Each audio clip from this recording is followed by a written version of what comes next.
Hello, I'm Gekko and I am a big Death Note enthusiast, specifically Misa, and definitely not just because she's incredibly hot, that is not why. But I have cosplayed Misa before, where I got all of my stuff from Shein and just kind of threw it together myself, and then recently I got an actual cosplay of Misa from AliExpress, so I'm going to be comparing the two today and seeing if homemade Misa cosplays are better than the actual one. Also, incredibly aware that my makeup looks insane right now. It won't once I have the wig and cosplay on, I swear. So I'm gonna show you the Shein cosplay first, and this is the full Shein cosplay on. I like this one a lot. My only issue with it is that this dress isn't any sort of bigger bust friendly, and I'm not even on nearly on the higher end of it, so I can imagine if you did have a bigger bust you would have huge issues with this dress, because it's very uncomfortable at the top, and like my bra is showing under the wig and everything. But other than that,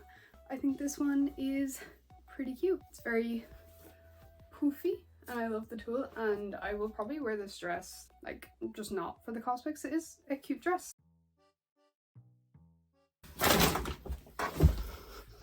And also that's my Misa wig, I forgot to show that earlier. Also, I leave my piercings down for Misa. Usually I don't when I'm cosplaying, but for Misa I feel like it just kind of works. But I love this Misa cosplay.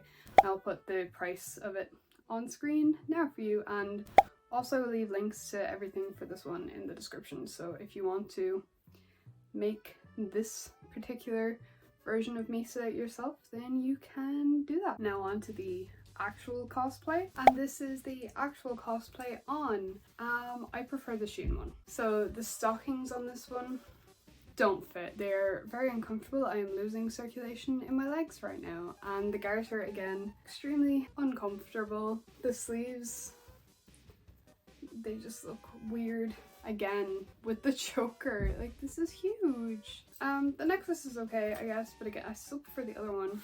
And the dress, I feel like if the dress had a petticoat under it, it'd be cute, but as it is, it just looks kind of flat and boring. The top's cute, I like the top, but I don't know. Overall, I think the Shein one was better, and the Shein one was also cheaper by a lot. So yeah, I don't know. I don't think this is worth it, to be honest. It's okay. It does the job for Misa. It looks like her and everything, but it's just not worth it for the price compared to when you could just buy this stuff for it. Because Misa's really easy to like DIY. All you need is like some stereotypical like golf clothes or whatever, and like you're good to go. I don't know how I feel about this. I think what I'm gonna go do is like hair the parts of each cosplay that I like to make like my final Misa, and then see how that looks. So I'll just mix and match the parts that I like from each one, and then I'll be back to show you my final Misa cosplay. So I've paired my favorite parts from both of the cosplays. We've got the Shein gloves, I have Shein stockings, Shein garter, Shein choker and necklace, and then the only thing I have from the actual cosplay is the dress, and honestly I think I kind of prefer the Shein dress anyways, but like this one's, it's still cute, it suits Misa, so I'm gonna use it for now because I bought it, so I don't want it to go to waste. But yeah, I don't know. Overall, I just think the Shein one was the better cosplay, and it's a great alternative to the actual cosplay, actually a better alternative. So this is my final Misa cosplay. Hope you enjoyed this video. If you did, I would highly appreciate a like, comment, and possibly subscribe if you wanted to. And that is all, and I will see you next time. Bye!